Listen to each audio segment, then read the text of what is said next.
कि पाकिस्तान में इंटरनेट बंद किया जा रहा है। अब ये क्यों बंद किया जा रहा है, इसके बारे में बहुत सारी अफवाहें चल रही हैं।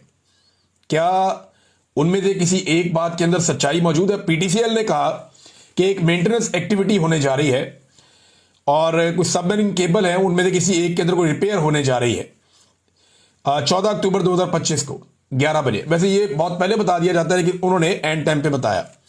उन्होंने 18 घंटों तक के लिए आपका इंटरनेट बंद हो सकता है और यह भी बताया गया कि पीटीसीएल का इंटरनेट भी बंद हो सकता है। अब अगर इंटरनेट बंद हो जाता है तो इस पे कुछ लोग इस शुबे का इजहार कर रहे हैं कि पाकिस्तान में कोई बड़ी कार्रवाई होगी इस बीच में।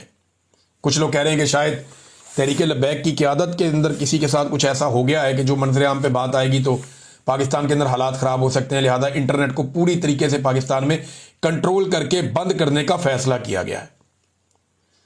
अब होता क्या है, क्या खैबर पख्तूनख्वा में कोई एडवेंचर कर दिया जाएगा? मुझे नहीं लगता वहां पे एडवेंचर इस तरह